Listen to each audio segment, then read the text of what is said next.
Hello everyone, welcome to SK journey. तो पिछले lecture में हमने पढ़ा था father of sociology Auguste Comte के बारे में। इसमें हम देखेंगे कि व्हाट इज सोशियोलॉजी, सोशियोलॉजी क्या होता है,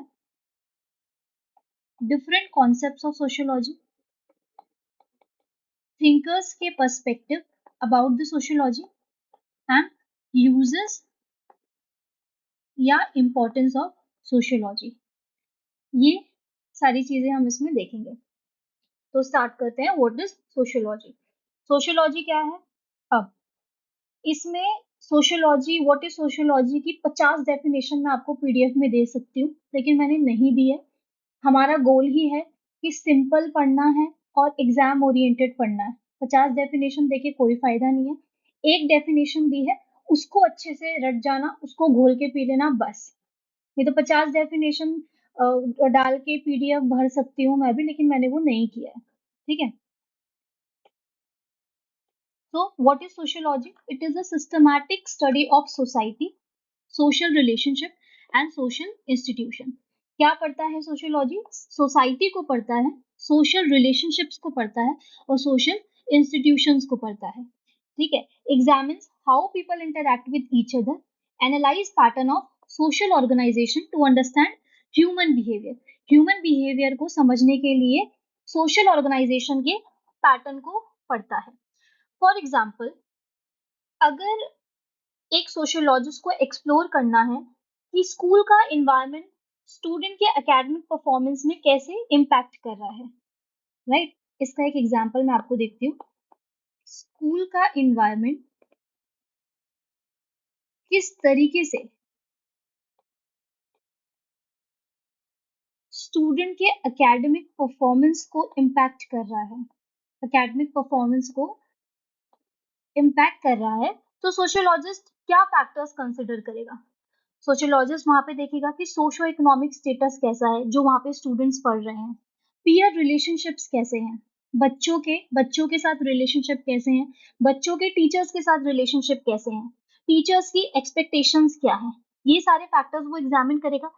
इस फैक्टर्स को, इस डाटा को एनालाइज करके सोशियोलॉजिस्ट ये फाइंड आउट कर सकता है कि यार कुछ स्टूडेंट जो है वो लोअर इनकम फैमिली से हैं, जो जिनको ज्यादा चैलेंजेस फेस करने पड़ रहे हैं और जो उनकी एकेडमिक सक्सेस को इम्पैक्ट कर रहा है। ठीक है। तो इससे हमें क्या पता चल रहा है कि कैसे सोशल फोर्सेस जो हैं इम्पैक्ट कर रहे हैं। सोशल फोर्सेस जैसे इकोनॉमिक इनइक्वालिटी, इकोनॉमिक इनइक्वालिटी कैसे एक इंडिविजुअल एक्सपीरियंस को इम्पैक्ट कर रहा है और कैसे उसका आउटकम आ रहा है एजुकेशन में, राइट? तो ये इसका एक एकदम बेस्ट एग्जांपल है। तो इससे हमें क्या क्या स्टडी किया सोशियोलॉजी ने? Interconnectedness of society and individual action. Society and individual के बीच में एक कनेक्शन उन्होंने पढ़ा। सो अगेन यहाँ पे देखते हैं, what is sociology? It is a systematic study of society, social relationships and social institution. यहाँ पर क्या किया कि सोशियोलॉजिस्ट ने स्कूल एनवायरनमेंट पढ़ा, ये देखने के लिए कि स्टूडेंट की एकेडमिक परफॉर्मेंस को स्कूल एनवायरनमेंट कैसे इम्पैक्ट करता है। उन्होंने क्या क्या देखा कि स्कूल में बच्चों के साथ रिलेशनशिप कैसे है, आपस में रिलेशनशिप कैसे है, पीयर रिलेशनशिप कैसे है। ठीक है। वहां पर उन्होंने देखा कि सोशो इकोनॉमिक स्टेटस कैसा है बच्चों का। वहां पर उन्होंने टीचर एक्सपेक्टेशंस देखा, टीचर का बच्चों के साथ रिलेशनशिप क्या है वो देखा। इस डाटा को एनालाइज करने के बाद उनको क्या पता चला कि कुछ स्टूडेंट्स जो है वो लोअर इनकम फैमिली से हैं, लोअर इनकम फैमिली से है। ठीक है।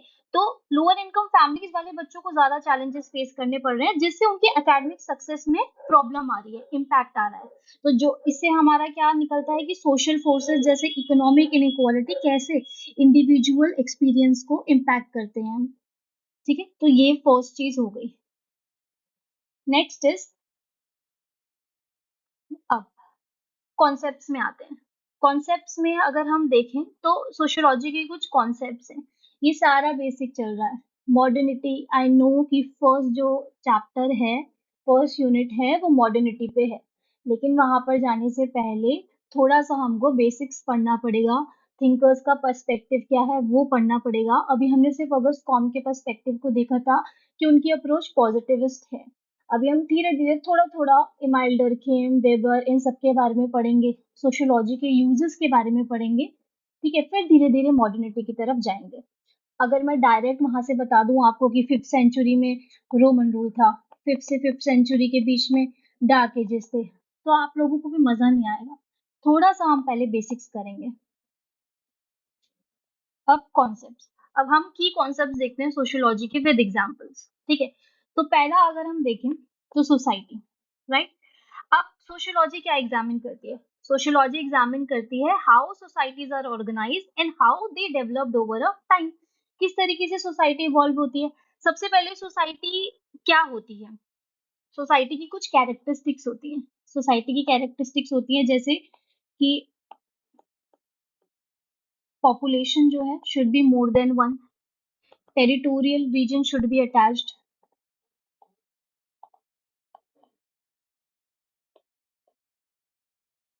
इसका मतलब क्या होता है? मतलब पॉपुलेशन वन से ज्यादा होनी चाहिए तो वो सोसाइटी कहलाई जाएगी। एक टेरिटोरियल रीजन अटैच होना चाहिए उस सोसाइटी के साथ, जैसे अमेरिकन सोसाइटी, इंडियन सोसाइटी। फिर इंडियन सोसाइटी के अंदर सब सोसाइटी आती है ट्राइबल सोसाइटी। तीसरा, म्यूचुअल अवेयरनेस होनी चाहिए, राइट।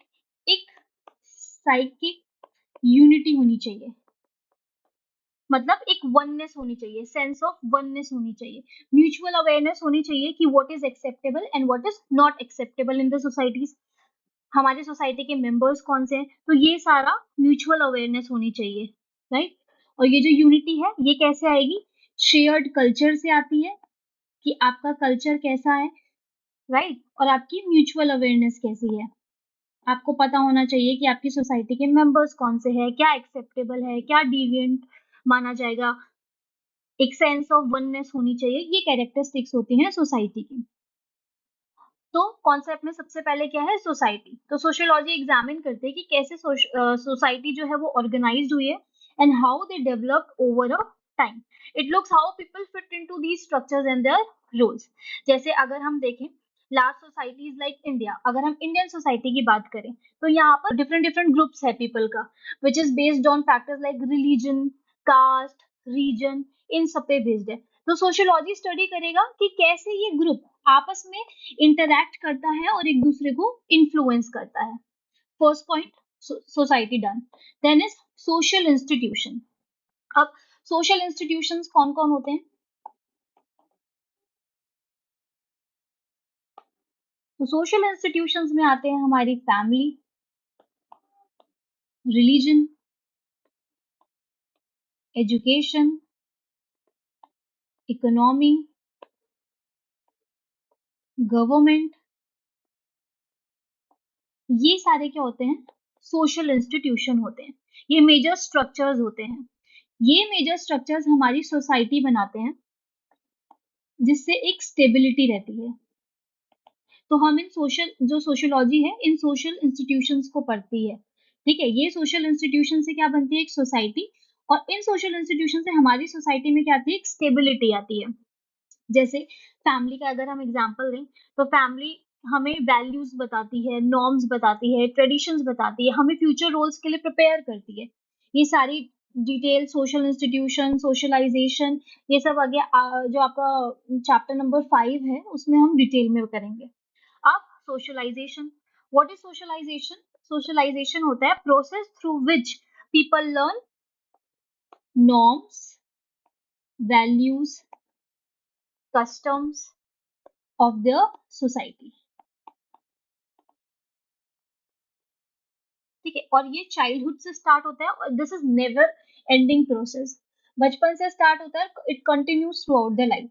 तो सोशलाइजेशन में क्या होगा कि आप नॉर्म्स पढ़ेंगे, वैल्यूज पढ़ेंगे, कस्टम्स आप समझेंगे आपकी सोसाइटी के क्या क्या है। सोशलाइजेशन कौन कौन कराता है? सोशलाइजेशन हमारा स्कूल लेवल पे होता है। स्कूल लेवल पे टीचर्स कराती है, ठीक है। हमारा जो करिकुलर एक्टिविटीज होती हैं उनसे हमारा सोशलाइजेशन होता है। पेरेंट हमारा सोशलाइजेशन करते हैं, सॉरी, पेरेंट्स हमारा सोशलाइजेशन करते हैं। तो ये सारे एजेंट्स ऑफ सोशलाइजेशन है। स्कूल, टीचर्स, पेरेंट्स, सोसाइटी हमारा सोशलाइजेशन करती है। These are the agents of socialization. जैसे a children learn how to behave politely at school, ठीक है, या हमें सोसाइटी के रूल्स फॉलो करने हैं या ट्रैफिक रूल फॉलो करना है, तो ये सारा सोशलाइजेशन होता है and it starts from the childhood. इसके भी कुछ स्टेजेस होते हैं, वो चैप्टर नंबर 5 जो होगा उसमें पूरा स्ट्रैटिफिकेशन, पूरा एक प्रॉपर चैप्टर है, वहां पर पढ़ेंगे। ये अभी सिर्फ बेसिक्स है कि हम कॉन्सेप्ट्स क्या क्या आते हैं सोशियोलॉजी में, उसको थोड़ा बहुत पढ़ रहे हैं विद एग्जाम्पल। फिर उसके बाद सोशल स्ट्रैटिफिकेशन। अब सोशल स्ट्रैटिफिकेशन में क्या आता है? सोशल स्ट्रैटिफिकेशन स्टडी करता है inequalities in the society. Inequalities based on class, race, gender, ठीक है। और इनइक्वालिटीज से कैसे रिसोर्सेज, जो एक्सेस टू रिसोर्सेज है वो अफेक्ट हो रहे हैं, जैसे एजुकेशन है, जॉब है, इनइक्वालिटीज की वजह से किस तरीके से उस पे इम्पैक्ट आ रहा है, राइट। जैसे मैंने अभी स्टार्टिंग में आपको स्कूल वाला एग्जांपल दिया था, लोअर इनकम ग्रुप वाले जो फैमिलीज हैं, उनके जो बच्चे हैं, उनको ज्यादा चैलेंजेस हैं इन एकेडमिक सक्सेस, ठीक है। तो ये चीज हो गई। फिर आता है कल्चर एंड नॉर्म्स। ये भी एक की कॉन्सेप्ट आता है सोशियोलॉजी में। Culture, what is culture? अगर हम कल्चर को सिंपल डिफाइन करें तो culture is the way of thinking. तो कल्चर में क्या आता है? कल्चर में आते हैं वैल्यूज, बिलीव्स, प्रैक्टिसेस, नॉर्म्स, यही सारी चीजें जो सोशलाइजेशन में हम पढ़ रहे थे, जो हमें ये एजेंट्स ऑफ सोशलाइजेशन करा रहे थे, वो हमें हमारे कल्चर के बारे में बता रहे थे, हमारे कल्चर के लिए, हमारी सोसाइटी के कल्चर के लिए प्रिपेयर कर रहे थे। वही सारा हमारा कल्चर नॉर्म्स आता है, ठीक है। कुछ कल्चर्स में इट इज नॉर्मल कि लोग आपस में हैंडशेक करके एक दूसरे को ग्रीट करते हैं। कुछ कल्चर में इट इज प्रेफरेबल कि आप झुककर, पैर छूकर लोगों को ग्रीट करें। तो ये क्या है कि सोशियोलॉजी स्टडी करती है ये practices differ across the societies, कि डिफरेंट डिफरेंट कल्चर में किस तरीके से क्या क्या चीजें हैं। सोशल चेंज, फिर आता है सोशल चेंज। तो सोशल चेंज में क्या है कि सोशियोलॉजी इन्वेस्टिगेट करती है कि किस तरीके से सोसाइटी चेंज होती है, ठीक है। अब सोसाइटी चेंज कैसे हो सकती है? जैसे मॉडर्नाइजेशन की वजह से चेंज हो सकती है, ग्लोबलाइजेशन की वजह से चेंज हो जाती है, टेक्नोलॉजी। अगर हम एग्जांपल देखें तो राइज ऑफ सोशल, जैसे जैसे सोशल मीडिया का राइज हो रहा है, तो लोग जिस तरीके से कम्युनिकेट कर रहे हैं वो पूरा चेंज हो गया है। अब हम कुछ लेटर्स नहीं लिखते, हम कोई, तो इन चेंजेस का क्या इम्पैक्ट है सोसाइटी में, वो सोशियोलॉजी स्टडी करती है। तो ये है कुछ की concepts. Okay, so let's start with the sociological thinkers and their perspective on sociology. अब हम देखेंगे कि थिंकर्स का पर्सपेक्टिव क्या है सोशियोलॉजी में, थोड़ा बहुत हम देखेंगे, बाकी डिटेल चैप्टर है पूरा थिंकर्स पे, ठीक है। तो इसमें हम थोड़ा थोड़ा देखेंगे। अगस्त कॉम्टे के बारे में मैंने आपको पहले ही भी बता दिया था। तो हम कौन कौन से थिंकर्स देखेंगे? हम देखेंगे अगस्त कॉम के बारे में, कार्ल मार्क्स का क्या व्यू है सोशियोलॉजी पे, इमाइल डर्खिम का क्या व्यू है, क्या पर्सपेक्टिव है सोशियोलॉजी पे, मैक्स वेबर पे का क्या है, और सी राइट मिल्स का क्या है। ये सिर्फ इतना इसलिए है कि बाई चांस अगर क्वेश्चन आ गया, अभी एक क्वेश्चन है आगे, जब आपको मैं बोलूंगी कि आपको उस पर आंसर लिखना है, तो आपको सोशियोलॉजिकल थिंकर्स के पर्सपेक्टिव भी डालने हैं। अगर व्हाट इज सोशियोलॉजी पे खाली क्वेश्चन आ जाता है, तो खाली सोशियोलॉजी की डेफिनेशन नहीं लिखनी होती, थिंकर्स के पर्सपेक्टिव क्या है सोशियोलॉजी पे वो भी लिखने होते हैं, बाय चांस अगर क्वेश्चन आ जाए तो। इसलिए ये कुछ थिंकर्स करवा रही हूँ। तो सबसे पहले हम पढ़ते हैं अगस्त कॉम्ट के बारे में। अब अगस्त कॉम्ट ने क्या बोला है? इन्होंने सबसे पहले तो he is the father of sociology, ये रट जाना चाहिए। इन्होंने कॉइन करी थी टर्म सोशियोलॉजी, और ये क्या कहते हैं कि एक कि सोसाइटी को साइंटिफिकली पढ़ना चाहिए, ठीक है, साइंटिफिकली पढ़ना चाहिए, एक साइंटिफिक रीजनिंग से पढ़ना चाहिए। फर्स्ट थिंग ये कहते हैं, ये मतलब पॉजिटिविस्ट अप्रोच है इनकी। सेकंड, इन्होंने 3 स्टेजेस बताया है, 3 stages of evolution of society. ये हमने फर्स्ट वीडियो में अच्छे से देखा था, थियोलॉजिकल स्टेज देखी थी, फिर हमने देखा था कि मेटाफिजिकल स्टेज होती है, फिर तीसरी हमने देखा था पॉजिटिव स्टेज होती है। यहाँ पर रिलीजन डोमिनेट करेगा, यहाँ पर फिलॉसफी डोमिनेट करेगी, और यहाँ पर साइंस डोमिनेट करेगी। ये फर्स्ट में हो गया। अब यहाँ पर सोशल स्टैटिक्स की बात करते हैं ये, और सोशल डायनामिक्स की बात करते हैं। ठीक है, तो सोशल स्टैटिक्स क्या होता है? सोशल स्टैटिक्स होता है स्टेबिलिटी एंड ऑर्डर को पढ़ना, सिंपल। और सोशल डायनामिक्स क्या होता है? जो भी चेंज और प्रोग्रेस हो रहा है उसको पढ़ना। फॉर एग्जाम्पल, सोशल स्टैटिक्स में हम एक फैमिली का एग्जाम्पल लेते हैं। एक डेली रूटीन होता है, पेरेंट्स अगर वर्किंग है तो काम पर जाते हैं, किड्स स्कूल में जाते हैं, कॉलेज वाले बच्चे हैं तो कॉलेज में जाएंगे, meals are sure, rules follow होते हैं। जैसे आप हाउस होल्ड काम में भी मम्मी की मदद करते होंगे, मम्मी पापा की, होमवर्क करते हैं। ये जो रूटीन है, जो ये एक हर दिन का रूटीन है, ये प्रॉपर फॉलो हो रहा है, तो इससे क्या आ रही है? एक स्टेबिलिटी आ रही है। उसी तरीके से सोसाइटल नॉर्म्स, सोसाइटल रूल्स और सोसाइटल इंस्टीट्यूशन में जैसे स्कूल्स हो गए, है ना, अभी हमने देखा था फैमिली होती है, पुलिस होती है, कोर्ट्स होते हैं, गवर्नमेंट होते हैं। ये भी सोसाइटी को एक ऑर्गेनाइज्ड वे में फंक्शन करने में मदद करता है। जिस तरीके से घर का रूटीन घर को एक स्मूथली फंक्शन करने में हेल्प करता है, उसी तरीके से जो सोसाइटल नॉर्म्स होते हैं, रूल्स होते हैं, इंस्टीट्यूशन होते हैं, ये सोसाइटी को ऑर्गेनाइज्ड और फंक्शनिंग स्मूथली फंक्शनिंग करने में मदद करते हैं। यही होता है सोशल स्टैटिक्स। ठीक है, अब जैसे ट्रैफिक रूल्स है, तो सबको पता है कि रेड लाइट पे हमें रुकना है और ग्रीन लाइट पे हमको जाना है। तो इससे क्या हो रहा है कि एक ऑर्डर इंश्योर हो रहा है, रूल्स का एक मतलब एक ऑर्डर। तो इससे क्या हो रहा है कि एक ऑर्डर इंश्योर हो रहा है रूट पे। ठीक है, कि कैसे लॉज और कस्टम से स्टेबिलिटी आ रही है सोसाइटी में। उसके बाद सोशल डायनामिक्स का अगर हम एग्जांपल देखें, यहाँ पर हमने फैमिली का एग्जांपल देखा। सोशल डायनामिक्स का अगर हम सबसे अच्छा एग्जांपल देखें तो वो है सोशल मीडिया। किस तरीके से मोबाइल फोन ने हमारा वे ऑफ कम्युनिकेशन चेंज कर दिया है। अब हम लेटर्स नहीं लिखते, हम लैंडलाइन फोन यूज नहीं करते, हम डायरेक्ट व्हाट्सएप करते हैं, मैसेज करते हैं, इंस्टेंटली कॉल कर लेते हैं, वीडियो कॉल कर लेते हैं। तो ये एक टेक्नोलॉजिकल शिफ्ट है। ये टेक्नोलॉजिकल शिफ्ट क्या रिप्रेजेंट कर रही है? ये रिप्रेजेंट कर रही है सोशल डायनामिक्स। ठीक है, कि सोसाइटी कॉन्स्टेंटली इवॉल्व होती रहती है विद न्यू इनोवेशन। तो यही सिंपल सा मतलब है सोशल स्टैटिक्स का और सोशल डायनामिक्स का। तो अगस्त कॉम्टे इस तरीके से सोशियोलॉजी को देखते हैं, ये इनका पर्सपेक्टिव है। फिर इन्होंने हायरार्की ऑफ साइंस के बारे में भी बताया है। क्या बोला था इन्होंने हायरार्की ऑफ साइंस में? कि sociology is a queen of all discipline. ये मैंने पूरा अच्छे से आपको एक्सप्लेन किया है पोस्ट वाले लेक्चर में, उसमें देख लेना। तो ये अगस्त कॉम का पर्सपेक्टिव हो गया सोशियोलॉजी पे। ठीक है, कार्ल मार्क्स।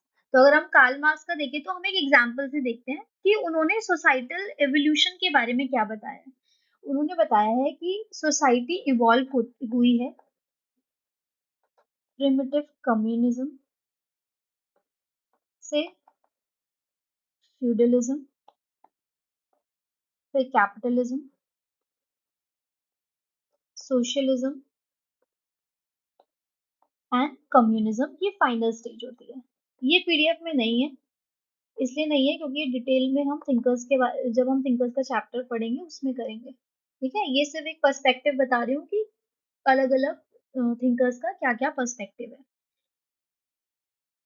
तो जो ये कार्ल मार्क्स की अंडरस्टैंडिंग है सोसाइटल एवोल्यूशन में, ये बेस्ड है हिस्टोरिकल मटेरियलिज्म। तो ये बताते हैं कि सोसाइटी जो है ये डिफरेंट स्टेजेस से चेंज होती रहती है, और ये जो चेंजेस हैं, ये जो स्टेजेस से वो इवॉल्व हुई है, ये होती है due to the changes in the economic system and class struggles. ये जो changes in economic system and class struggle, इसकी वजह से सोसाइटी जो है वो इवॉल्व होती है, सोसाइटी का एवोल्यूशन होता है। अब हम प्रिमिटिव कम्युनिज्म की बात करें तो हम इमेजिन करेंगे कि एंशिएंट ट्राइब। तो एंशिएंट ट्राइब में क्या होता है कि everyone in the tribe share resources like food, tools, shelter, there is no concept of private property, ठीक है, no concept of social hierarchy, तो everyone works together for the survival, सब सर्वाइवल के लिए काम कर रहे हैं। और जो फर्स्ट एक्ट कार्ल मार्क्स कहते हैं, जो फर्स्ट एक्ट ह्यूमन ने किया है वो है प्रोडक्शन, वो प्रोडक्शन कर रहे हैं और प्रोडक्शन कर रहे हैं फॉर देयर सर्वाइवल। तो ये जो स्टेज है इसमें सोसाइटी क्या है, इक्वल है और क्लासलेस है। फिर जब सोसाइटी इवॉल्व होती है, इकोनॉमिक सिस्टम में चेंजेस आते हैं, सोसाइटी इवॉल्व होती है, सोसाइटी बढ़ती है फ्यूडलिज्म की ओर। तो फ्यूडलिज्म में क्या है कि अब यहाँ पर इमेजिन करो मिडाइवल विलेज, यहाँ पर हमने एंशिएंट ट्राइब को इमेजिन किया है, यहाँ पे हम मिडाइवल विलेज को इमेजिन करेंगे कि एक लैंडलॉर्ड है, यहाँ पर मेन है लैंडलॉर्ड एंड पीजेंट के बारे में। लैंडलॉर्ड है और पीजेंट है, लैंडलॉर्ड जो है उसके पास बहुत सारा लैंड है और पीजेंट जो है उसमें काम करता है for a small portion of crops to survive, जो वो काम करता है उसकी जगह उसको क्रॉप्स मिल जाते हैं जिससे उसका गुजारा हो जाता है। अब लैंडलॉर्ड के पास जो है वो पावर है ओवर पीजेंट, जिसकी वजह से जिसकी वजह से एक्सप्लॉइटेशन हो रहा है पीजेंट का। पीजेंट क्या होती है, वर्किंग क्लास, और लैंडलॉर्ड रिप्रेजेंट कर रहे हैं रूलिंग क्लास। तो ये है दूसरा। अब जैसे जैसे यहाँ पर लैंडलॉर्ड जो है वो एक्सप्लॉइटेशन कर रहा है पीजेंट का, अब जैसे जैसे सोसाइटी इवॉल्व होगी फिर आएगी कैपिटलिज्म। यहाँ पर हमने एंशिएंट ट्राइब का एग्जांपल लिया, यहाँ पे हमने मिडाइवल विलेज का लिया, यहाँ पर हम आज का एग्जांपल लेंगे। Fast forward to today's world, right.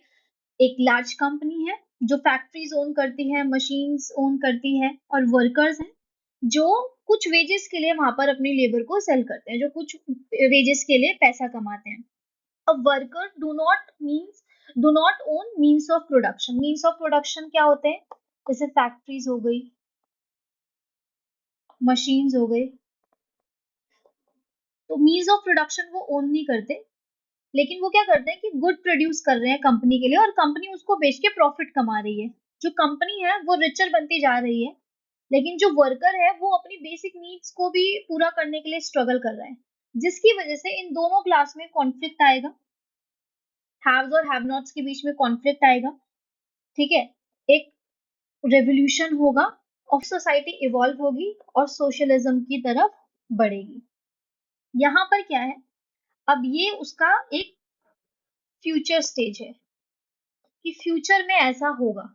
Future में वो कहते हैं कि इमेजिन कि वर्कर जो है वो यूनाइट हो जाते हैं और उस फैक्ट्री का कंट्रोल लेते हैं, instead of working for the companies profit वो गुड प्रोड्यूस कर रहे हैं अपने बेनिफिट, सॉरी सबके बेनिफिट के लिए।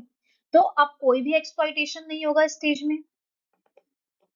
Why? Because means of production are owned collectively by the workers. Collectively by the workers. तो सोसाइटी इक्वालिटी की तरफ बढ़ेगी with wealth and resources being distributed more fairly. ठीक है। फिर लास्ट स्टेज की बात करते हैं, वो कम्युनिज्म। ये बोलते हैं कि ये फाइनल स्टेज है। इसमें क्या होगा कि फ्यूचर सोसाइटी में there will be no need of classes, no need of private property and no need of state. Resources सब शेयर करेंगे and people work based on their abilities and needs. Equal access होगा benefit, equal access to the benefits of society, और कोई भी exploitation उसमें नहीं होगा। तो कार्ल मार्क्स इस तरीके से सोसाइटी का एवोल्यूशन बताते हैं, ठीक है। और अगस्त कॉम किस तरीके से बताते हैं कि किस तरीके से सोसाइटी, यूरोप सोसाइटी इवॉल्व हुई है 3 स्टेजेस से। कौन कौन सी थी वो स्टेजेस, थियोलॉजिकल, मेटाफिजिकल, पॉजिटिविस्ट। तो ये अगस्त कॉम का पर्सपेक्टिव है सोशियोलॉजी का, सोशियोलॉजी पर। ये कार्ल मार्क्स का पर्सपेक्टिव है कि 5 स्टेजेस से सोसाइटी इवॉल्व हो रही है। प्रिमिटिव कम्युनिज्म जो हमने एंशिएंट ट्राइब से लिंक किया, फ्यूडलिज्म जो हमने मेडाइवल विलेज के टाइम से लिंक किया, कैपिटलिज्म जो हम आज के टाइम से कर रहे हैं, सोशलिज्म जो फ्यूचर स्टेज है, और कम्युनिज्म जो फाइनल स्टेज आएगी। तो ये इनका पर्सपेक्टिव है। डिफरेंट डिफरेंट थिंकर्स का पर्सपेक्टिव जानना भी जरूरी है, ठीक है। तो इसमें ये क्या कहते हैं कि हमेशा एक क्लास कॉन्फ्लिक्ट रहेगा हैव्स और हैव नॉट्स के बीच में।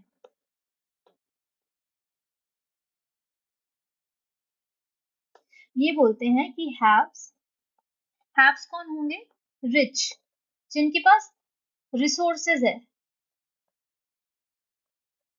एंड हैव नॉट्स कौन होंगे? Working class, who do labour. इनके बीच में हमेशा क्या रहेगा? क्लास कॉन्फ्लिक्ट रहेगा, स्ट्रगल रहेगा। इनके बीच में हमेशा स्ट्रगल रहेगा, फिर उससे रेवोल्यूशन आएगा, फिर हम सोशलिज्म की तरफ बढ़ेंगे, फिर फाइनल स्टेज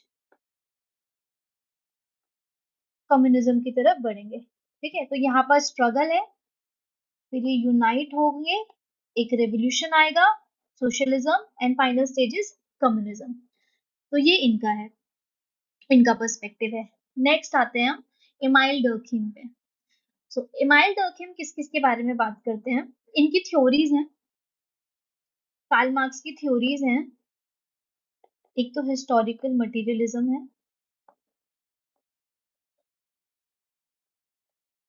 एक एलिनेशन है। ठीक है, ये सारी जो थ्योरीज हैं इनकी हम थिंकर्स वाले में करेंगे।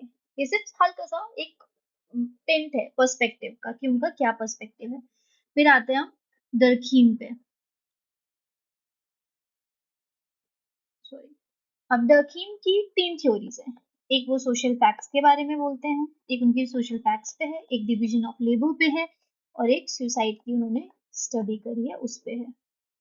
ठीक है, ये सब है। तो अब हम डर्खीम का पर्सपेक्टिव सोशियोलॉजी को लेकर क्या है वो देखेंगे। तो डर्खीम सोशल फैक्ट्स में क्या कहते हैं? वो कहते हैं कि देयर आर सोशल फोर्सेस, कुछ सोशल फोर्सेस होते हैं, जैसे नॉर्म्स हो गया, ट्रेडिशन हो गया, जो इंडिविजुअल्स के बाहर होते हैं, लेकिन ये हमारे बिहेवियर को शेप करते हैं। इनसे हमारा बिहेवियर शेप होता है। ये सोसाइटल फोर्सेस होते हैं। सोसाइटल फोर्सेस जैसे नॉर्म्स हो गया, ट्रेडिशन हो गया, वैल्यूज हो गए, किस सोसाइटी में, किस कल्चर में क्या एक्सेप्टेबल है, क्या अनएक्सेप्टेबल है, फोक फेज हो गए, मोर्स हो गए, ये सब हमारे बिहेवियर को इन्फ्लुएंस करते हैं। ये हमारे अंदर नहीं है, ये इंडिविजुअल के बाहर है, लेकिन फिर भी हमारे बिहेवियर को इन्फ्लुएंस करते हैं। वो बोलते हैं कि वो सोशल फैक्ट है। जैसे इसमें एग्जाम्पल है कि अगर कोई फेस्टिवल हो रहा है, ठीक है, तो जब फेस्टिवल में या इंडिपेंडेंस डे सेलिब्रेशन हो रही है, तो सब लोग साथ में रहते हैं, तो एक यूनिटी हमें महसूस होती है, एक स्टेबिलिटी लगती है। तो वो फेस्टिवल को सेलिब्रेट करना एक सोशल फैक्ट है। वो इंडिपेंडेंस डे में हम लोग साथ रहते हैं, एक नेशनलिज्म की फीलिंग आती है, वो एक सोशल फैक्ट है। ठीक है, so when people celebrate independence day together, it creates a sense of unity, एक यूनिटी आती है। When people celebrate festival together, एक सेंस ऑफ यूनिटी आती है। ठीक है, तो डर्खीम इसको कहते हैं कि ये एक सोशल फैक्ट है, एक शेयर्ड प्रैक्टिस है जो लोगों को बाइंड करके रखता है और सोसाइटी को स्टेबल करके रखता है। तो सिंपल यही मतलब है उनका सोशल फैक्ट से। फिर आता है डिवीजन ऑफ लेबर। अब डिवीजन ऑफ लेबर पे वो कहते हैं कि डिवीजन ऑफ लेबर से सॉलिडारिटी आती है, सॉलिडारिटी आती है। भले ही जब एक प्रॉपर डिवीजन ऑफ लेबर होता है तो हर एक पर्सन का डिफरेंट टास्क होते हैं करने के लिए, लेकिन फिर भी हर कोई अलग अलग काम कर रहा है, लेकिन फिर भी एक सेंस ऑफ सॉलिडारिटी होती है, क्योंकि उनको एक दूसरे की जरूरत होती है, दे नीड ईच अदर। अगर हम स्मॉलर या ट्रेडिशनल सोसाइटी की बात करें, तो ट्रेडिशनल सोसाइटीज में वो कहते हैं कि वहां पर मैकेनिकल सॉलिडारिटी होती है। और जब हम बात करते हैं मॉडर्न सोसाइटी की, तो वहां पर ऑर्गेनिक सॉलिडारिटी होती है।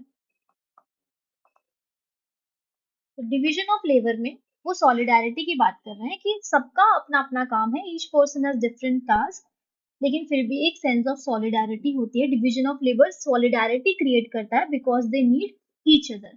ट्रेडिशनल सोसाइटी मतलब जहाँ पे लेस डिवीजन ऑफ लेबर होगा, लेस डिवीजन ऑफ लेबर होगा पीपल एक जैसे काम करते हैं। इसका हम एग्जाम्पल अगर लें, इस वाले का, ट्रेडिशनल सोसाइटी का हम एग्जाम्पल ले सकते हैं फैमिली, सॉरी,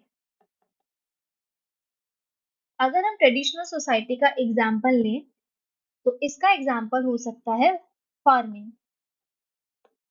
और फार्मिंग में क्या होता है, लेस डिविजन ऑफ लेबर है, people do more similar task, लेकिन फिर भी एक मैकेनिकल सॉलिडारिटी बनती है। Why? Because people are bonded by shared experience. वो एक्सपीरियंस से उनका एक्सपीरियंस की वजह से वो एक दूसरे से बाइंडेड है। ठीक है। और अगर हम मॉडर्न सोसाइटीज की बात करें तो यहाँ पे हम एग्जांपल देते हैं रेस्टोरेंट का।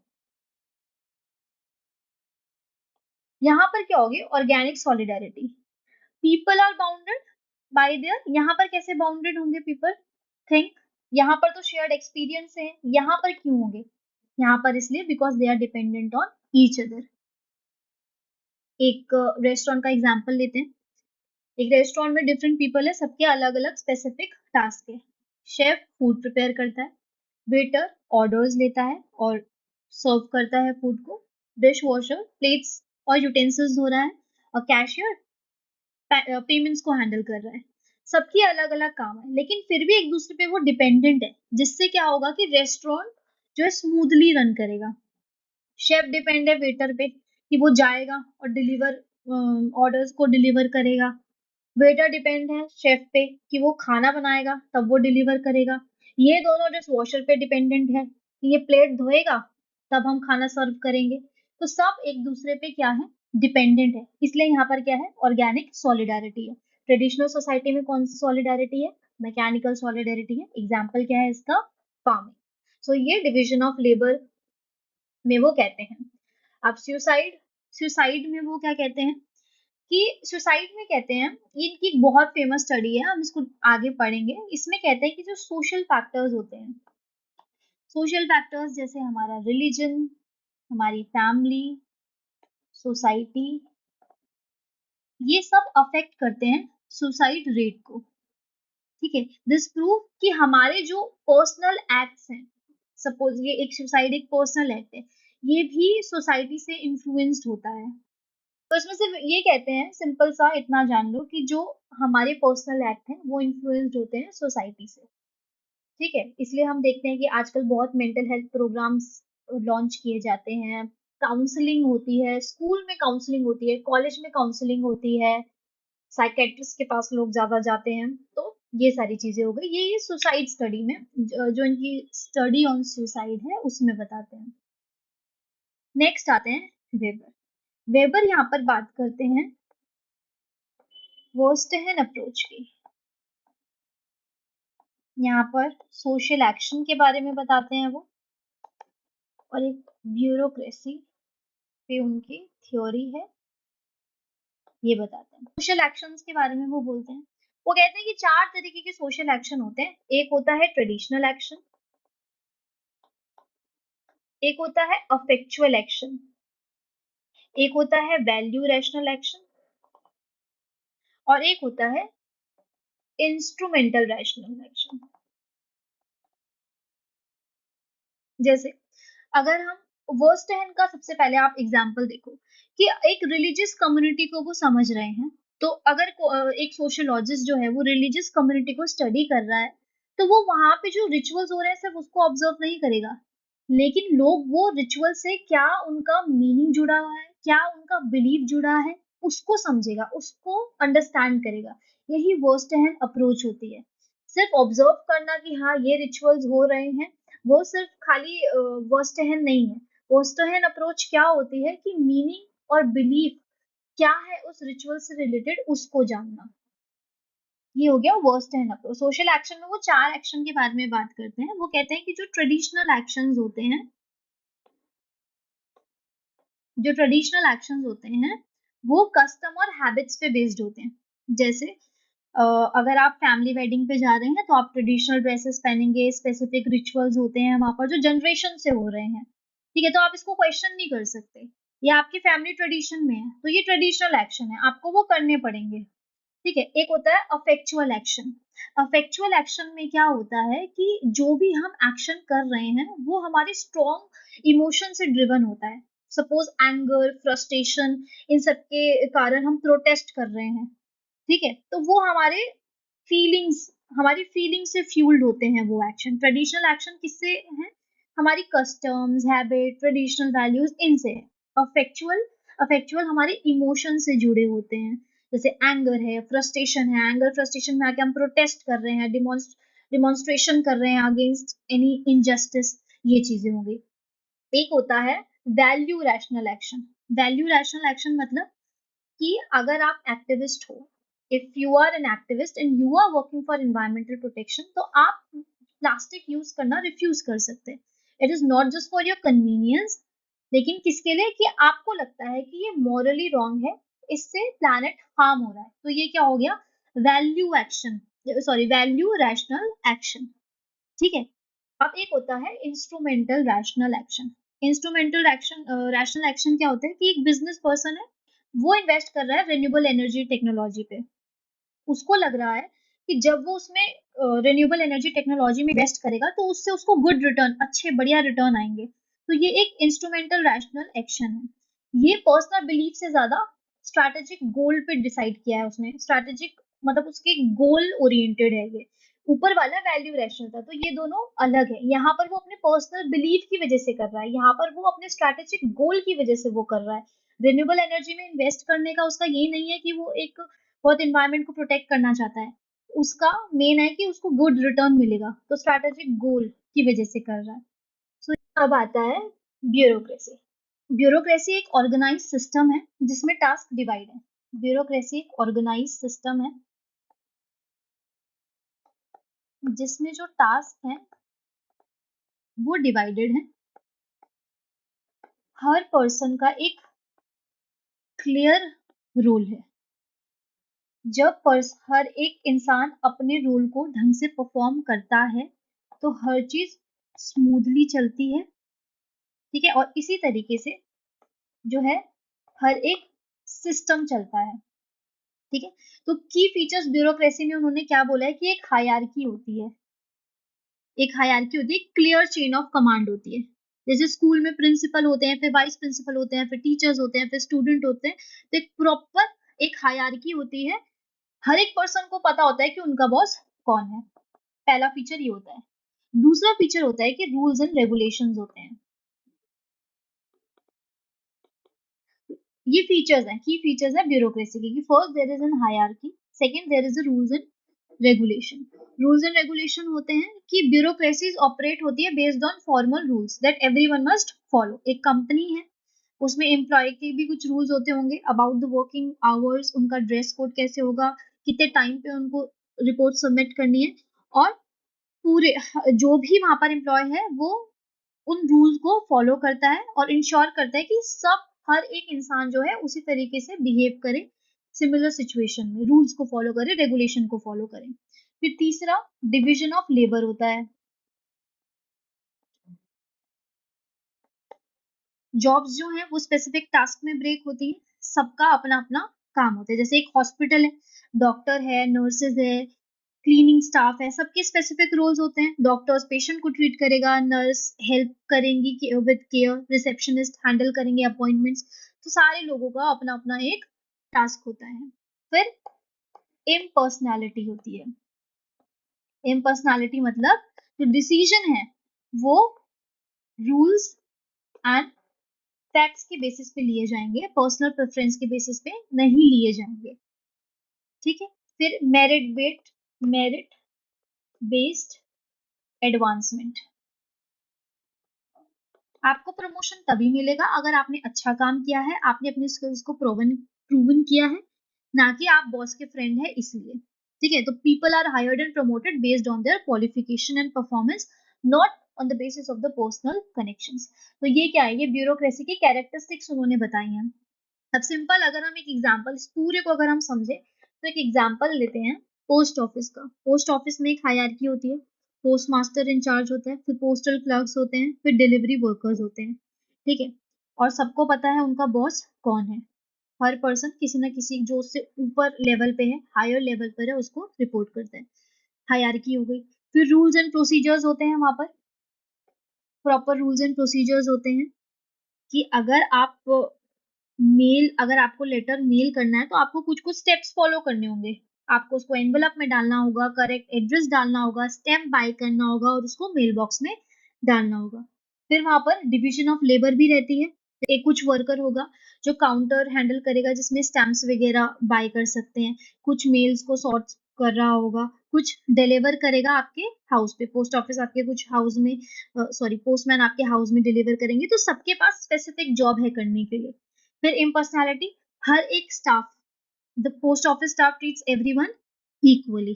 ठीक है, आप चाहे रेगुलर कस्टमर हो चाहे आप नए हो, तो आपका जो प्रोसेस होगा वो रूल्स के अकॉर्डिंग ही होगा, not based on the personal preference.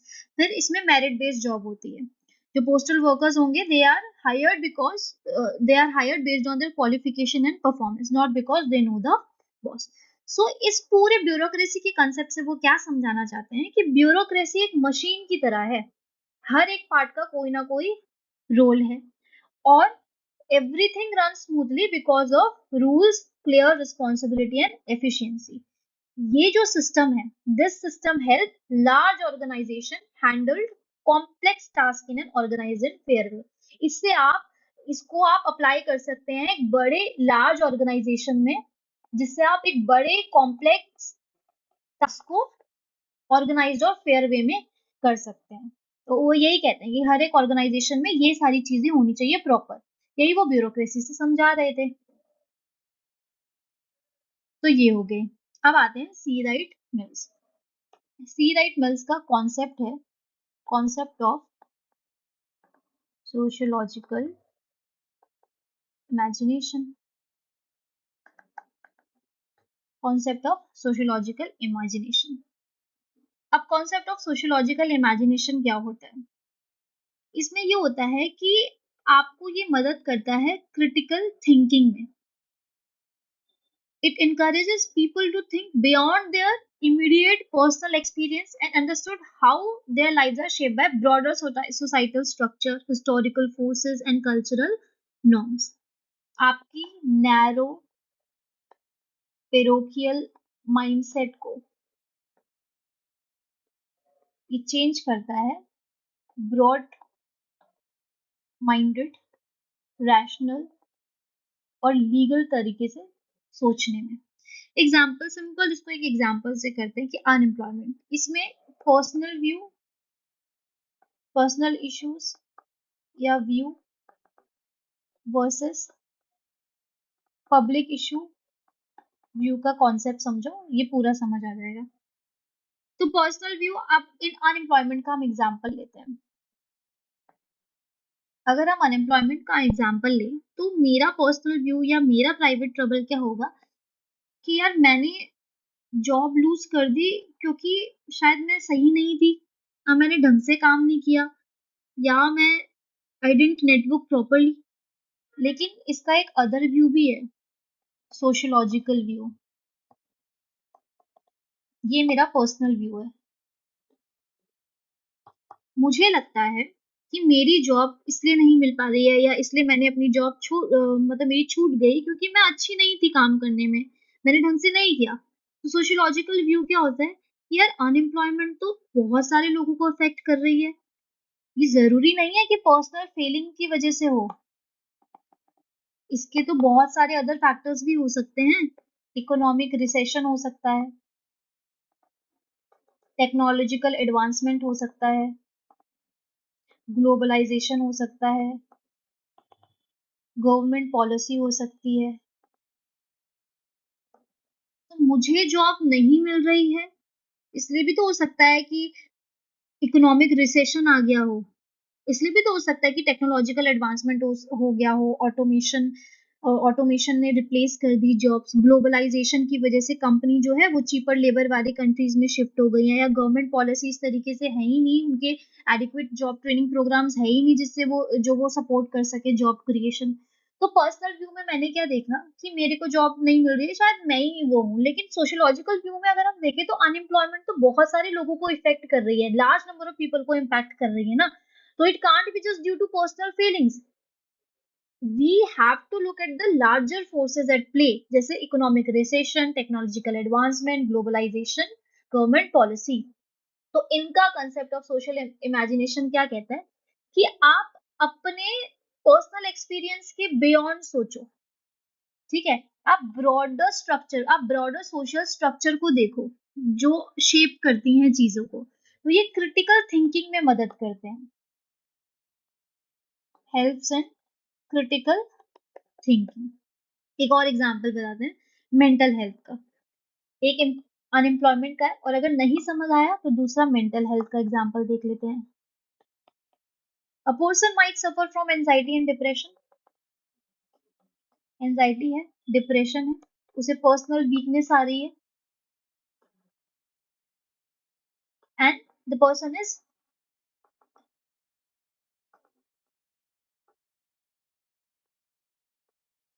and there is inability to cope up with life challenges। Life के चैलेंजेस से कोप अप नहीं कर पा रहे हैं एंजाइटी और डिप्रेशन की वजह से। ये हो गया, तो ये एक प्राइवेट ट्रबल है। अगर पर्सन को एंजाइटी डिप्रेशन आ रहा है तो वो सोचेगा कि पर्सनल वीकनेस की वजह से आ रहा है। लेकिन ऑन लार्जर स्केल अगर हम देखें, तो अगर हम सोशियोलॉजिकल व्यू से देखें, तो एंजाइटी डिप्रेशन सोशल आइसोलेशन की वजह से भी आ सकता है, because people are becoming more disconnected due to modern lifestyle. Economic stress की वजह से भी आ सकता है, अनस्टेबल जॉब्स हैं, इसकी वजह से भी तो आ सकता है। उसके बाद डेप्थ में हो आप, या हाई लिविंग कॉस्ट है, इसकी वजह से भी तो एंजाइटी और डिप्रेशन आप प्राइवेट व्यू में देख रहे हैं कि पर्सनल वीकनेस की वजह से आ रहा है कि मैं लाइफ चैलेंजेस को फेस नहीं कर पा रही हूँ due to the personal weakness, इसलिए anxiety depression. But when we see it from the sociological perspective, तो वो कहते हैं कि यार सोशल आइसोलेशन की वजह से भी आ सकता है ना। We are more disconnected nowadays due to the modern lifestyle. Economic stress की वजह से भी आ सकता है, कल्चरल एक्सपेक्टेशंस की वजह से भी आ सकता है। सोसाइटी की बहुत हाई स्टैंडर्ड है फॉर सक्सेस एंड परफेक्शन, हम उस पर नहीं खड़े उतर पा रहे हैं, इसलिए हमें एंजाइटी हो रहा है, इसलिए हमें डिप्रेशन हो रहा है, हमें स्ट्रेस हो रहा है। तो वो यही कहते हैं कि सोशोलॉजिकल इमेजिनेशन डेवलप करो, कि मतलब आप अपने इमीडिएट पर्सनल एक्सपीरियंस से हटकर ब्रॉडर सोशल स्ट्रक्चर्स को देखो, ठीक है, हिस्टोरिकल फोर्सेस को देखो, कल्चरल नॉर्म्स को देखो। तो ये आपको एक क्रिटिकल थिंकिंग डेवलप करने में मदद करते हैं, ठीक है। तो और इसकी इम्पोर्टेंस क्या है, सोशियोलॉजिकल इमेजिनेशन की इम्पोर्टेंस क्या है?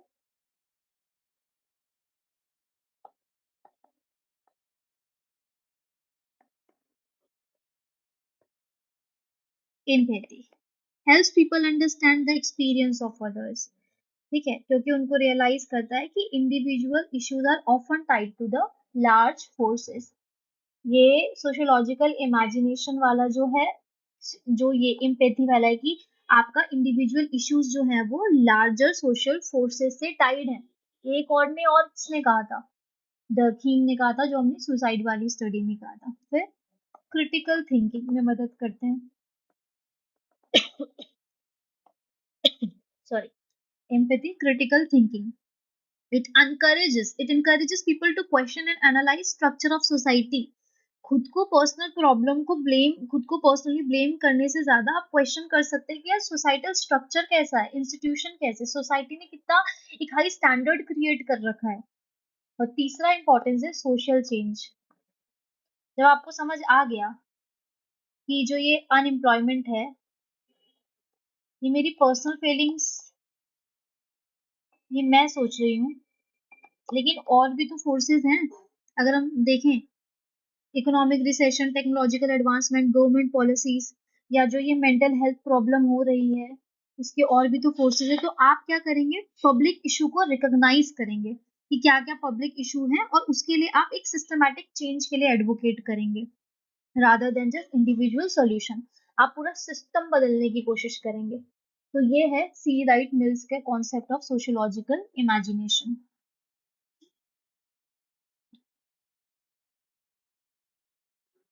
सो अब हम लाइन बाय लाइन पढ़ेंगे जो जो मैंने पढ़ाया। Sociology is a systematic study, सबसे पहले डेफिनेशन कर दे, systematic study of society, social relationships and social institution. It examines how people interact, how social structure influence behavior, and how societies evolve। Sociologists analyze pattern of social organization to understand human behavior and social dynamics. Why did the example of वो school वाला example आप लिखेंगे यहाँ पर कि pattern analyse करती है और कैसे ह्यूमन बिहेवियर को वो इम्पैक्ट कर रहा है. नेक्स्ट की कॉन्सेप्ट ऑफ सोशियोलॉजी, इसमें मैंने आपको कॉन्सेप्ट बताए थे क्या क्या थे. सोसाइटी था, सोशल इंस्टीट्यूशन था, सोशलाइजेशन था, सोशल स्ट्रैटिफिकेशन था, culture and norms and social change. Society sociology explain how societies are organized and how they develop over time. It looks how people fit into these structures and their rules. In large societies like India, people belong to different groups based on factors like religion, caste or region. Sociology studies how this group interact and influence each other. उसी तरीके से social institution क्या क्या आते हैं. Social institution कौन कौन होते हैं? Family, religion, education, economy, government, जो ऑर्गेनाइज करते हैं सोसाइटी को और स्टेबल रखने में मदद करते हैं, स्टेबिलिटी में मदद करते हैं. सोशलाइजेशन क्या है? उससे हम क्या सीखते हैं? नॉर्म्स, वैल्यूज, कस्टम अपनी सोसाइटी के. जैसे a child learning how to behave politely at school और एट स्कूल और follow rules in society is being socialised. ये 2 बार हो गया, इसको हटा देना. और follow rules in society is being socialised. यहाँ पे आप और भी ट्रैफिक रूल्स वाला एग्जांपल भी डाल सकते हैं. फिर सोशल स्ट्रैटिफिकेशन क्या होता है? Studies the inequalities in society such as class, race, gender, how these inequalities affect access to resources like education and jobs. The culture norm में हम culture of society के बारे में करते हैं, जिसमें पढ़ते हैं, जिसमें value, belief, practices, part of norm that define what is acceptable behavior, what is not acceptable, what is deviant, ये सारी चीजें हम करते हैं. सोशल चेंज में sociology investigate how societies change over time due to factors like modernisation, globalisation, technology, और इसमें example डालेंगे सोशल मीडिया का. डन. फिर हमने सोशियोलॉजिकल थिंकर्स देखे. अगस्त कॉम्ट के बारे में हमने देखा. इन्होंने इसके बारे में इन्होंने क्या बोला कि point the term sociology and believe it should be studied scientifically. आप सोशियोलॉजी को साइंटिफिकली पढ़ो using method similar to natural sciences. Social statics की बात करी और सोशल डायनामिक्स की बात करी इन्होंने. ये एग्जाम्पल है. फिर उसके बाद कार्ल मार्क्स में हमने देखा हैव्स और हैव नॉट्स के बीच के स्ट्रगल्स के बारे में देखा. हिस्टोरिकल मटेरियलिज्म, एलिनिएशन, इसकी प्रॉपर थ्योरी है जो हम आगे देखेंगे. ठीक है. जितना पर्सपेक्टिव जानना चाहिए था कि हाँ एक समराइज्ड वे में, वो मैंने आपको बता दिया. फिर एमाइल डर्किम किसके बारे में बात करते हैं? सोशल फैक्ट्स के बारे में बात करते हैं. हम सेलिब्रेट करते हैं फेस्टिवल, एक यूनिटी आती है, उसको वो क्या कहते हैं? सोशल फैक्ट कहते हैं, क्योंकि as it is a practice that brings people together and keep society stable. Division of labour की बात करते हैं. सुसाइड स्टडी में देखते हैं कि कैसे सोसाइटल फैक्टर्स जैसे रिलीजन है, फैमिली है, इंटीग्रेशन इनटू सोसाइटी हमारे सुसाइड रेट्स को अफेक्ट करते हैं. मैक्स लेवल में हमने वर्स्टहेन अंडरस्टैंडिंग को जाना. इसमें हमने एग्जांपल देखा कि अगर रिलीजियस कम्युनिटी को स्टडी करना है और sociologist would not just observe their rituals but also seek to understand meaning and believe they attach to those rituals. ये एक इंटरप्रिटेटिव अप्रोच होती है. फिर नेक्स्ट हमने सोशल एक्शंस के बारे में देखे. यहाँ पे हमने डिफरेंट एक्शंस देखे थे 4 तरीके के. ठीक है. उसको अभी इतना यहाँ नहीं करना है, सिर्फ इतना देख लो. ब्यूरोक्रेसी में हम इसका प्रॉपर थ्योरीज है, हम आगे देखेंगे. ब्यूरोक्रेसी में it helps in understanding how public administration can be more efficient. कैसे हो सकता है मोर एफिशिएंट? हायरार्की होनी चाहिए, या कोई भी पब्लिक एडमिनिस्ट्रेशन हो या कोई भी लार्ज ऑर्गेनाइजेशन हो जिसको बहुत ज्यादा कॉम्प्लेक्स टास्क को अगर ऑर्गेनाइज और फेयर वे में करना है तो क्या क्या होना चाहिए? प्रॉपर हायरार्की होनी चाहिए, रूल्स एंड रेगुलेशंस होने चाहिए, डिवीजन ऑफ लेबर होनी चाहिए, इम्पर्सनैलिटी होनी चाहिए. आप फैक्ट्स के हिसाब से डिसीजन लेंगे. मेरिट बेस्ड जॉब्स होनी चाहिए. तो इससे क्या होगा? एक इफेक्टिव गवर्नेंस रहेगी, ऑर्गेनाइज वे में चीजें चलेंगी, एफिशिएंसी रहेगी. ठीक है. फिर सी राइट मिल्स का हमने सोशल इमेजिनेशन देखा कि encourages people to look beyond their immediate personal experience and understand how their lives are shaped by broader societal structures, historical forces and cultural norms. इसका एग्जाम्पल हमने देखा. अगर कोई अनएम्प्लॉयड है, they might viewed it as a result of their own skills or bad luck. However, this problem may not just be personal but also due to large factors like economic downturns, globalization, technological changes that affect entire industry. इसका impact क्या है? सबसे पहले तो ये it bridges the gap between personal agency मतलब individual actions and society institution structural forces. It offers powerful tool for sociologists to understand how personal and societal issues intersect. Example, जब हम पोवर्टी के बारे में पढ़ेंगे, instead of blaming individuals for their circumstances, sociologist examine how educational systems, labor market, government policies contribute to widespread poverty. Why it is important? It helps in building empathy, so critical thinking develop करता है, social change के बारे में बताता है. So अब पढ़ते हैं uses of sociology. अभी आपको बहुत आसान लगेगा क्योंकि हमने थिंकर्स पढ़ लिया. थिंकर्स के पर्सपेक्टिव को ही यहाँ पर डालना है और एग्जाम्पल्स के साथ डालना है. तो यूजेस ऑफ सोशियोलॉजी क्या है? Radical change, social order maintain करता है, स्टेबिलिटी मेंटेन करता है, हेल्प करता है अंडरस्टैंडिंग ह्यूमन बिहेवियर. यहाँ पर हम एग्जाम्पल डालेंगे थिंकर्स का. कार्ल मार्क्स, सी राइट मिल्स, शुलामित फायरस्टोन, ये फेमिनिस्ट पर्सपेक्टिव रखते हैं, इनके बारे में बताएंगे. अगस्त कॉम्ट के बारे में डालेंगे, सोशल ऑर्डर में इमाइल डर्किन के में इमाइल डर्किन. स्टेबिलिटी, हर्बर्ट स्पेंसर और पार्सन का एग्जाम्पल देंगे. अंडरस्टैंडिंग ह्यूमन बिहेवियर में मैक्स वेबर का देंगे. इसमें से कुछ बता दिए हैं, कुछ नहीं बताए हैं. ठीक है. तो रेडिकल चेंज में मैक्स वेबर का कार्ल मार्क्स का आप कैसे कर सकते हो? क्योंकि कार्ल मार्क्स क्या कहते हैं कि वो सोशियोलॉजी को एक एज अ टूल देखते हैं to understand and challenge the exploitation of workers. ये कहते हैं कि एक्सप्लॉइटेशन हो रहा है जिसकी वजह से स्ट्रगल है, क्लास स्ट्रगल है between haves and have nots.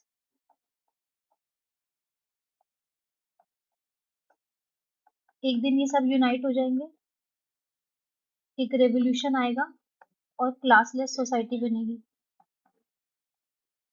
ये क्या है? रेडिकल चेंज है. तो इसमें आप डाल सकते हैं कार्ल मार्क्स का एग्जाम्पल. ठीक है. फॉर एग्जाम्पल, आप studying labour movement and wage inequalities can lead to reforms like fair wages, workers right act, ये सारी चीजें हो गई. सी राइट मिल्स मैंने आपको बताया कि ही हाईलाइटेड द सोशल इमेजिनेशन, मतलब जो पर्सनल ट्रबल्स को, पर्सनल प्रॉब्लम्स को लार्जर सोशल स्ट्रक्चर्स के साथ जोड़ती है. तो इसमें हमने क्या देखा था कि इसमें सोशियोलॉजी क्या करेगी? सोशियोलॉजी जब हम जानेंगे कि ये पर्सनल के साथ साथ एक सोसाइटल प्रॉब्लम भी है, तो we'll advocate for change in the system. System को चेंज करने की बात करेंगे हम. ठीक है. तो सिस्टम में चेंज लाने के लिए हमें सोशियोलॉजिकल इमेजिनेशन का यूज करना होगा. ठीक है. हमें कनेक्ट करने पड़ेंगे अपने पर्सनल ट्रबल्स को to the larger societal structure. तो अनएम्प्लॉयमेंट सिर्फ इंडिविजुअल की प्रॉब्लम नहीं है, ये एक लार्जर इकोनॉमिक स्ट्रक्चर का रिजल्ट है. कुछ रेडिकल पॉलिसी सॉल्यूशंस लाने पड़ेंगे, जैसे job creation programmes, economic reforms लाने पड़ेंगे. ये हो गया. फिर it helps in maintaining social order. इसमें हम कॉम्ते का डालेंगे. इसमें हम अगर कॉम का एग्जाम्पल डालेंगे. जो भी सोसाइटी में प्रॉब्लम्स हैं, क्राइम है, पोवर्टी है, इनइक्वालिटी है, जो भी चीजें हैं उसको साइंटिफिक मेथड से पढ़ो, साइंटिफिक रीजनिंग से पढ़ो और फिर उसके लिए सोल्यूशन ड्रॉ करो. सिस्टमैटिक वे से पढ़ो, सिस्टमैटिक एंड साइंटिफिक वे से पढ़ो. ये चीजें हो गई. तो उसके बाद अगर हम एनालाइज कर लें, एग्जाम्पल इसका क्या है कि अगर हम एनालाइज कर दें कि कैसे हम एजुकेशन सिस्टम जो है वो सोसाइटल प्रोग्रेस को इम्पैक्ट कर रहा है, तो पॉलिसी मेकर्स एक बेटर करिकुलम डिजाइन कर पाएंगे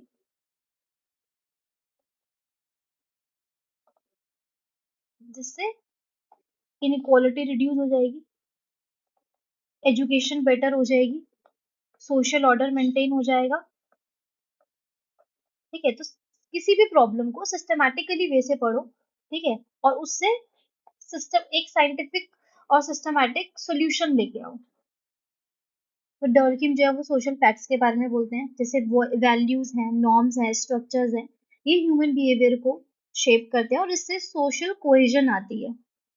तो सोशियोलॉजी एसेंशियल है for preventing societal breakdown. Sociology की वजह से क्या है? एक सोशल ऑर्डर मेंटेन है. इन सोशल फैक्ट की वजह से फेस्टिवल हम बनाते हैं तो उससे एक सेंस ऑफ यूनिटी आती है, तो उसकी वजह से एक सोशल कोहेजन बना है. तो sociology helps in social cohesion, तो एक सोशल ऑर्डर मेंटेन करके रखती है. फिर स्टेबिलिटी में हम हर्बर्ट स्पेंसर के बारे में देखेंगे. हर्बर्ट स्पेंसर कंपेयर्ड करते हैं सोसाइटी को एक लिविंग ऑर्गेनिज्म के, कि जिस तरीके से एक लिविंग ऑर्गेनिज्म में डिफरेंट डिफरेंट सेल्स काम करते हैं और एक बॉडी को वर्किंग बनाते हैं, उसी तरीके से सोसाइटी में भी जो डिफरेंट सोशल इंस्टीट्यूशन है वो एक स्टेबिलिटी मेंटेन करने में मदद करते हैं। ठीक है, फिर टालकोट पार्सन का इसमें एक एग्जांपल देखेंगे। टालकोट पार्सन जो है वो फंक्शनलिस्ट पर्सपेक्टिव रखते हैं। ये क्या कहते हैं कि ये सोसाइटी को देखते हैं as a system of interconnected parts जो एक साथ काम कर रही है, जिससे इक्विलिब्रियम मेंटेन हो रहा है और सोशल ब्रेकडाउन नहीं हो रहा है। ठीक है, तो ये फंक्शनलिस्ट पर्सपेक्टिव रखते हैं। तो he saw society as a system of interconnected parts है जो एक साथ काम कर रही है, जिससे सोशल ऑर्डर, इक्विलिब्रियम, स्टेबिलिटी, ये सब सोसाइटी में आ रही है। अंडरस्टैंडिंग ह्यूमन बिहेवियर, ये हमने डिटेल में अभी देख लिया है। तो ये हो गए यूजेस ऑफ सोशियोलॉजी। इससे पहले थिंकर्स कराने का यही मेरा एक एजेंडा था कि आप इसमें उनको डाल सके, एग्जाम्पल्स डाल सके, तो एक प्रॉपर स्ट्रक्चर्ड आंसर बनेगा। Now come to PDF. यहाँ पे यूजेस ऑफ सोशियोलॉजी में first we have seen radical changes. Radical change में हमें कार्ल मार्क्स का एग्जाम्पल डालना है, सी राइट मिल्स का डालना है, शूलामित फायरस्टोन का डालना है। अब शूलामित फायरस्टोन के बारे में देखते हैं। ये क्या कहती हैं, इनकी एक बुक है डायलेक्टिक ऑफ सेक्स। इसमें ये कहती हैं कि जो ये बायोलॉजिकल डिफरेंस है मेन और वुमेन के बीच में, particularly related to child birth, reproduction, इसकी वजह से वुमेन का ऑपरेशन हो रहा है। ठीक है, तो वो क्या कहती हैं, she advocated for the use of technology. आप टेक्नोलॉजी का यूज करो, such as artificial wombs, test tube babies, to free women from the reproductive labour. ये जो करियर में वुमेन नीचे हो जाती है ना, ये रिप्रोडक्शन, चाइल्ड बर्थ, इन सब के चक्कर की वजह से ही हो जाती है, तो वो टेक्नोलॉजी के यूज को एडवोकेट करती हैं। तो ये भी एक रेडिकल चेंज है। फिर और भी हमारे फेमिनिस्ट रेडिकल सोशियोलॉजिस्ट हैं, जैसे एंड्रिया डॉकिन है, कैथरीन मैकिनन है। इसके बारे में हम जब फेमिनिस्ट पर्सपेक्टिव करेंगे तब करेंगे, अभी के लिए एक एग्जांपल काफी है। फिर सोशल ऑर्डर में हम अगर स्कॉम को लिखेंगे, एमाइल डर्किन को लिखेंगे, स्टेबिलिटी में हम हर्बर्ट स्पेंसर को लिखेंगे कि जिस तरीके से एक ह्यूमन बॉडी काम करती है, डिफरेंट डिफरेंट उसमें सेल, डिफरेंट डिफरेंट चीजें फंक्शन करके एक ह्यूमन बॉडी को वर्किंग बनाती है, उसी तरीके से सोसाइटी में भी डिफरेंट डिफरेंट सोशल इंस्टीट्यूशन उसको हेल्प करके वहां पर एक स्टेबिलिटी क्रिएट करते हैं। फिर टालकोट पार्सन एक फंक्शनलिस्ट पर्सपेक्टिव रखते हैं, तो वो कहते हैं कि सोसाइटी इंटरकनेक्टेड पार्ट है जो वर्क कर रही है to maintain equilibrium and avoid social breakdown. फिर मैक्स वेबर में हम कि सोशियोलॉजी को as a tool for understanding human action and the meanings behind them. Bureaucracy में वो बताते हैं कि किस तरीके से सोशल एक कॉम्प्लेक्स, एक लार्ज कॉम्प्लेक्स सिस्टम भी काम कर सकता है अगर आप उसमें ब्यूरोक्रेसी के फीचर्स लगाएंगे, कोई हायरार्की, एक रूल्स एंड रेगुलेशन, ये सारी चीजें होंगी। अब अगर आपने यहाँ तक वीडियो देख ली है तो आपके लिए दो अनाउंसमेंट है। From now onwards you will get mind maps also. I will make you revise it at the end of each lecture.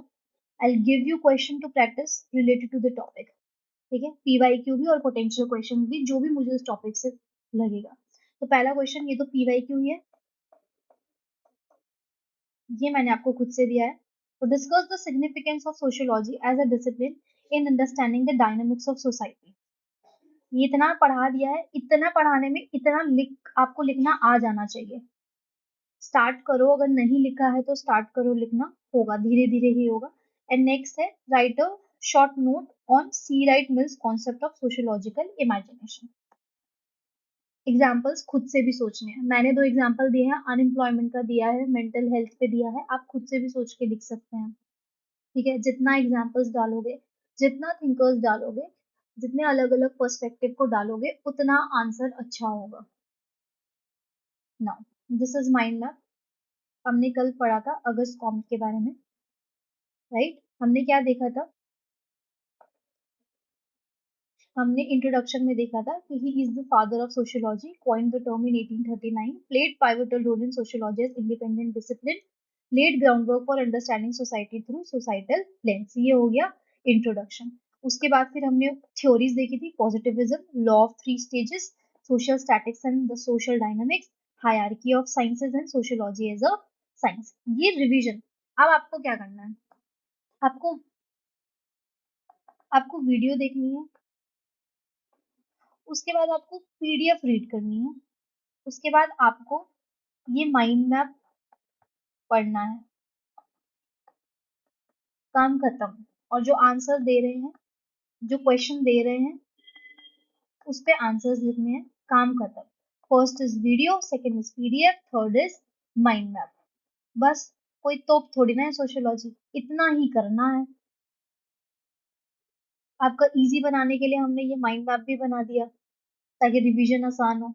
अब सीधा यही खोलना है, वीडियो तो एक ही बार देखोगे ना आप, या अगर आपको समझ नहीं आए तो आप दोबारा देख लेना। पीडीएफ आप पढ़ो, अब बार बार इतनी बड़ी पीडीएफ खोलोगे, इससे अच्छा यहीं पे आपने पीडीएफ पढ़ ली एक दो बार, यहीं पे आपको रिवाइज करना है, जो आपको नहीं आ रहा है इसके आगे छोटा छोटा लिख देना, स्पेस भी काफी है इसमें। ठीक है, तो पॉजिटिविज्म में हमने कंसेप्ट देखा था application of scientific method to study society. Believe क्या था, social phenomena can be explain using scientific principles. Contribution क्या था, differentiated sociology from other disciplines. Tools क्या यूज करेंगे हम साइंटिफिक मेथड के लिए, data collection, observation and classification of social facts. Law of three stages हमने देखी थी, थियोलॉजिकल जिसमें religion and priest and division of labour dominate, metaphysical में dominated by philosophy. Abstract concepts like nature faith explain करेंगे, यहाँ पे मैंने आपको एग्जांपल दिया था फायर का। फिर पॉजिटिविस्ट स्टेज, पॉजिटिविस्ट स्टेज में क्या है, scientific reasoning and empirical observation dominate करेगा, मतलब साइंस डोमिनेट करेगा, scientist lead the stage. Fire का एग्जांपल दिया था कि थियोलॉजिकल स्टेज में हम फायर को एक वर्शिप के रूप में देखेंगे, मेटाफिजिकल में हम उसमें एक नोवेल या पोइट्री लिख देंगे, उसको डिफाइन कर देंगे, एक एब्स्ट्रैक्ट डेफिनेशन दे देंगे उसमें। और पॉजिटिव स्टेज में हम क्या देखेंगे कि केमिकल रिएक्शन की वजह से, it is a product of a chemical reaction, oxygen is necessary for fire, ये सारी चीजें देखेंगे। कंट्रीब्यूशन क्या है, explains evolution from religious to scientific understanding of society. किस तरीके से सोसाइटी इवॉल्व हुई है, इसका कंट्रीब्यूशन क्या है, किस तरीके से सोसाइटी इवॉल्व हुई है थियोलॉजी से पॉजिटिव तक, रिलीजियस से साइंटिफिक अंडरस्टैंडिंग तक। ठीक है, सोशल स्टैटिक्स और सोशल डायनामिक्स। सोशल स्टैटिक्स और सोशल डायनामिक्स आज भी मैंने एग्जांपल दिया है बढ़िया तरीके से। ठीक है, तो सोशल स्टैटिक्स क्या होता है, study of structures institution maintaining societal order. Social dynamics क्या होता है, study of forces driving societal change. यहाँ पे एग्जांपल डाल दोगे आप, use of mobile phone, social media. यहाँ पे आप एग्जांपल डाल सकते हैं फैमिली का, एक फैमिली में प्रॉपर काम पे जाते हैं, फिर आते हैं, एक दूसरे के साथ डिनर करते हैं, एक प्रॉपर रूटीन फॉलो हो रहा है। उसी तरीके से सोसाइटल लेवल पे भी जब सब रूल्स फॉलो करते हैं, डिफरेंट इंस्टीट्यूशन अपने अपने काम को ढंग से करते हैं, तो एक स्टेबिलिटी मेंटेन रहती है, दैट इज सोशल स्टैटिक्स। ठीक है, तो ये हो गया। हायरार्की ऑफ साइंस में हमने देखा था कि सोशियोलॉजी क्या है, क्वीन ऑफ साइंसेज है, encourage the systematic study of social laws. पहले मैथ्स आया, सोसाइटी इवॉल्व हुई तो एस्ट्रोनॉमी में गए, फिर इवॉल्व हुई फिजिक्स, फिर इवॉल्व हुई chemistry, biology. Sociology most complex है, मोस्ट कॉम्प्लेक्स है इसीलिए क्वीन है, क्योंकि सबसे कॉम्प्लेक्स स्ट्रक्चर सोसाइटी को पढ़ रही है ये। ठीक है, फिर सोशियोलॉजी या साइंस में हमने देखा, बिलीव सोशियोलॉजी को discover law governing society. Objective क्या है, solve problem like crime, poverty, inequality using scientific principles. Contribution क्या है, focus sociology on real world issue. फिर उसके बाद establish sociology as science. Contribution, positivism, law of three stages, social statics, dynamics and framework still shape the modern sociology. Positivist approach ने help किया Emile Durkheim को, उन्होंने इनकी approach को, positivism की अप्रोच को अपनी स्टडी ऑफ सोसाइटी में यूज किया। इनकी जो थ्योरीज हैं, ये जो इनकी थ्योरीज है, इन्होंने लेटर थ्योरिस्ट को इम्पैक्ट किया, हर्बर्ट स्पेंसर, कार्ल मार्क्स, इन लोगों को मदद करी developing theories on social structure and change. तो ये हो गया अगस्त कॉम से रिलेटेड माइंड मैप। वीडियो देखनी है, पीडीएफ पढ़नी है 2-3 बार, उसके बाद ये माइंड मैप से ही सारा काम करना है, इतना करना है, काम खत्म हो जाएगा। फिर ये सोशियोलॉजी एंड थिंकर्स पर्सपेक्टिव। तो यहाँ पे सोशियोलॉजी एंड रिलेटेड कॉन्सेप्ट में हमने सोसाइटी की, सोशियोलॉजी की डेफिनेशन देखी, क्या है, study of society, social relationships and social institution, how society evolves and social behaviour is structured. ये हमें बताता है। की कॉन्सेप्ट्स हमने देखे, सोसाइटी, सोसाइटी में हमने example, Indian society with various group. Social institution क्या क्या होते हैं, family, education, religion, family as a socialising agent. Socialisation में हमने देखा क्या होता है कि हम नॉर्म्स, वैल्यूज, कस्टम ये सब पढ़ते हैं। Child learning behaviour at school, traffic rules, politely बात करना, ये सारी चीजें होगी। पैर छूना, ये सब हम पेरेंट्स से सीखते हैं, ये भी एक सोशलाइजेशन है। फिर social stratification, class, race, gender, inequalities, wealthier access to better education. Culture and norms है, values and practices in society, ठीक है। ग्रीटिंग डिफरेंस अक्रॉस कल्चर, कुछ हैंडशेक करके, किसी किसी कल्चर में हैंडशेक करके एक दूसरे को ग्रीट करते हैं, किसी में बो करके एक दूसरे को ग्रीट करते हैं, पैर छूना मतलब। फिर social change, impact of modernization, globalization, technological advancement, इन सब की वजह से आ सकते हैं सोशल चेंज। इफेक्ट हम डाल देंगे सोशल मीडिया का क्या इफेक्ट हुआ है हमारी कम्युनिकेशन में। अब हम लेटर नहीं लिखते, अब हम सीधा वीडियो कॉल करते हैं, व्हाट्सएप करते हैं, और मन नहीं करता तो वो भी नहीं करते हैं। ठीक है, अब हम थिंकर्स पर्सपेक्टिव पे हमने देखा, अगस्त कॉम्ट के बारे में देखा, यहाँ पर हमने देखा पॉजिटिविज्म और सोशल स्टैटिक्स एंड डायनामिक्स के बारे में ये बात करते हैं। एग्जाम्पल यहाँ पर है। फिर कार्ल मार्क्स, अगर हम देखें तो क्लास कॉन्फ्लिक्ट्स के बारे में बताते हैं, हिस्टोरिकल मटेरियलिज्म के बारे में बताते हैं, एलिनिएशन के बारे में बताते हैं, और एग्जाम्पल है फैक्ट्री ओनर्स वर्सेस लेबर्स की factory sorry factory owners versus labourers के बारे में बताते हैं। फिर एमाइल डर्कहिम के बारे में अगर हम देखें तो सोशल फैक्ट्स में एक्सटर्नल फोर्स शेप करते हैं हमारे बिहेवियर को। फेस्टिवल क्रिएट्स सोशल यूनिटी, जब हम फेस्टिवल सेलिब्रेट करते हैं एक सोशल यूनिटी आती है। रिपब्लिक डे, इंडिपेंडेंस डे करते हैं तो एक सोशल यूनिटी आती है। डिवीजन ऑफ लेबर, मैकेनिकल और ऑर्गेनिक। मैकेनिकल कहाँ होती है? मैकेनिकल होती है ट्रेडिशनल सोसाइटी में। एग्जाम्पल क्या था इसका? एग्जाम्पल था farming. No division of labour. क्यों आ रही है यहाँ पे मैकेनिकल सॉलिडारिटी? रिमेम्बर, बताइए क्यों सोचिए क्यों आ रही है मैकेनिकल सॉलिडारिटी, और ऑर्गेनिक सॉलिडारिटी क्यों आ रही है? मैकेनिकल सॉलिडारिटी आती है because of the shared experience. और ऑर्गेनिक, आज की कॉम्प्लेक्स सोसाइटी की बात कर लेते हैं, जैसे एक कंपनी हो गई, ठीक है, तो वहां पर क्यों होते हैं? क्योंकि वो डिपेंडेंट है। जैसे मैंने रेस्टोरेंट का एग्जांपल दिया था, शेफ डिश वॉशर पे है, डिश वॉशर वेटर पे है, सब डिपेंडेंट है, इसलिए ऑर्गेनिक सॉलिडारिटी है वहाँ पे। यहाँ पे शेयर्ड एक्सपीरियंस की वजह से सॉलिडारिटी है। फिर सुसाइड की इनकी स्टडी देखी, मैक्स वेबर में हमने वर्स्ट एंड अंडरस्टैंडिंग देखी, कि हम यहाँ पर देखेंगे एग्जाम्पल देखा कि अगर कोई भी हम एक रिलीजन के बारे में देख रहे हैं तो हम वहां पर रिचुअल्स के साथ साथ उस रिचुअल्स को तो ऑब्जर्व करेंगे कि वो क्या रिचुअल्स कर रहे हैं, क्या चीजें वो कर रहे हैं, साथ में हम उन रिचुअल्स से अटैच्ड मीनिंग को भी जानेंगे। दैट इज इंटरप्रिटेटिव या worst understanding approach. Social action, action shape by societal interaction. Bureaucracy में हमें हमने क्या सीखा कि वो ब्यूरोक्रेसी का एक कैरेक्टरिस्टिक देते हैं।